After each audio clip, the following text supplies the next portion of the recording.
So a while back, and I'm talking about seemingly the prehistoric time of May 2020, I uploaded one of my very first YouTube videos. While technically I made videos before, which were surprisingly even worse than the standards of my videos now, that video in particular really signifies a turning point in my time on YouTube. It was the very first time that I actually took a shot at YouTube, actually putting my time and effort into it. Oh, how many hours I spent trying to make said video with a garbage video editor, laptop from 2007, and the default Huawei earphones that came in the freaking box. That video in question was a review of the season 10 episode of The Fairly OddParents, FairyCon. So much to say about that. For starters, I completely stole the concepts and points that I was making from the Alpha J show, an actually good YouTuber. Sorry, Alpha J. Secondly, if it hasn't been made clear, the quality of this video is kind of akin to the first time you play a sport, for instance. You have no idea what you're doing, you make really stupid errors, and it seems like you're not even trying to make an effort. While I have somewhat forgiven myself for making that, I think that it's actually important to at least recognize that I actually have at least somewhat improved. Coming to this realization, I thought that for my next review, I would take a look at the sister episode to FairyCon, Cosmo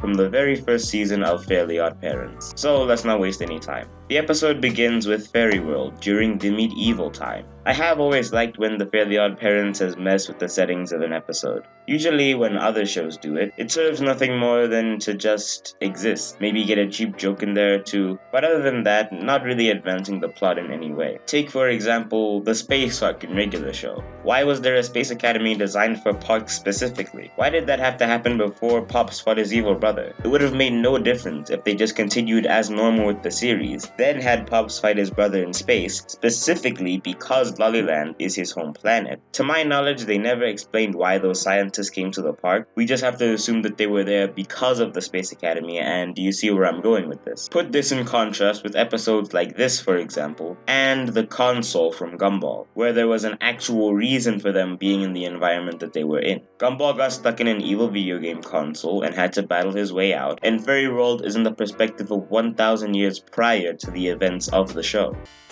It is now time to find out which lucky fairy will pick the location of our next secret fairy convention and punish the puny fairy who made last year's secret fairy convention the worst secret fairy convention ever! I thought the Black Plague was a band! I didn't know it would wipe out half of Europe! We see that the fairies are deciding who will be hosting FairyCon, an event for fairies. The purpose of the event is never really explained. It's just a party, I guess. I've also noticed that this show really likes to reference a lot of real-life historical events. It's something that I wouldn't have noticed if it wasn't for the glorious YouTube recommended feed. Oh, sweetie, we didn't desert you.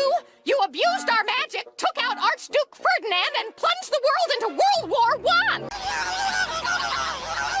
Wow, look at Binky go! And go! And go! Jorgen spins Binky on a spin wheel to determine who will host said event. Jorgen spins the wheel so hard that it takes 1,000 years for it to stop. Cut to 1,000 years in the future, and Jorgen calls Cosmo and Wanda back as the Wheel of Torture slows down. Sorry, Wanda. I'm nervous. Crocker's handing our tests back, and I know I didn't do well. Hey! This one smells like an A+, and it's for Timmy Turner. Timmy got an A+. It's a sign of the apocalypse. Everybody, to the bunker! If you're unaware, the latter seasons of The Fairly OddParents really like to try and pull off this joke trope where one thing is said by a character to happen, but then the exact opposite happens. It's super overused, and most of the time serves no purpose other than a bad attempt at a joke. But in the early seasons of the show, however, I can't necessarily knock points off an episode for doing such, because it's in its infant phase here, and the actual humor used here has much more to it than just the trope of the joke itself. Timmy is expecting to get a bad grade, but does extremely well, so that causes commotion among the class as it's a sign of the apocalypse, and then having Timmy say that he just drew a face. Hilarious.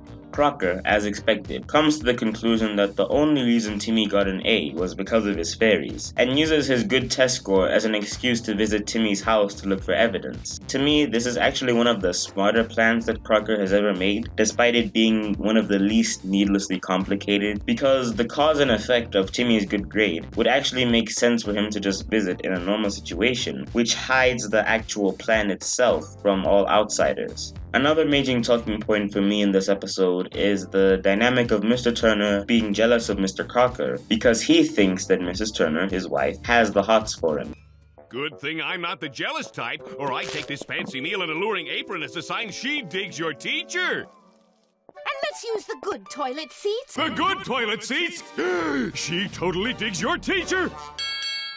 Whether or not that's true is never exactly said in the episode. Mrs. Turner has always been an optimistic, friendly character, so it would not be out of place for her to make the house look nice for a guest, especially a guest who, at least according to her understanding, is the reason why her son is excelling in school. While you could say the exact same argument for the other option, it really comes down to what you yourself think. Whatever option you choose, the biggest reason why this works, in my opinion, is because Mr. Turner, either way, has a valid reason to be jealous. And this is a den. Which is mine?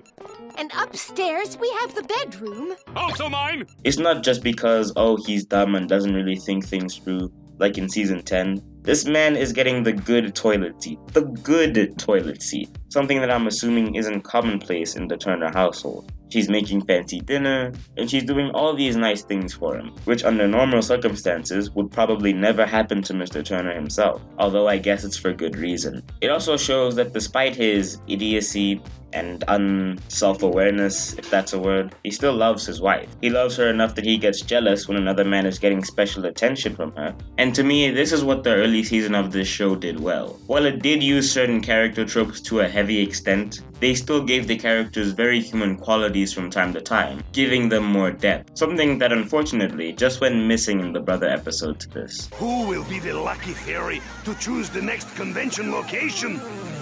Cosmo?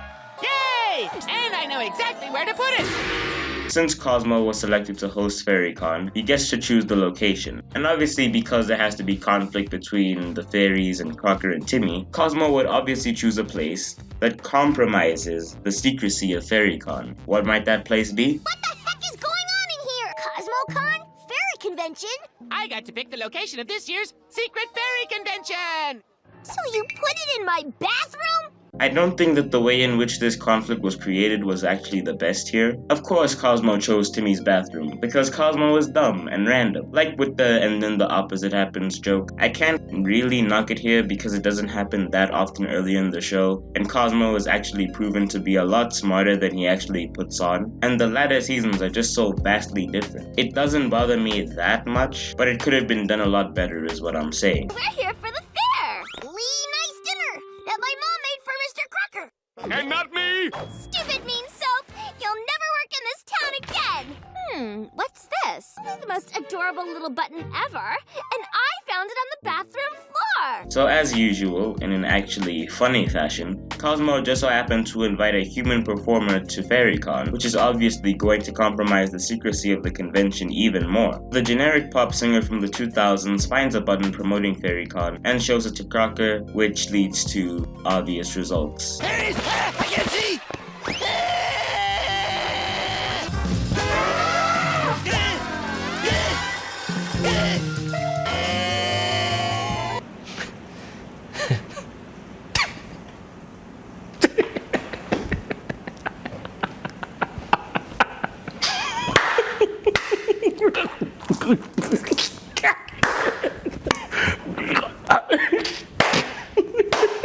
I'm sorry I was so jealous. Oh, that's okay, dear. You just need to be more secure in your masculinity, like me. Wait a minute. Dad never asks me to hit it.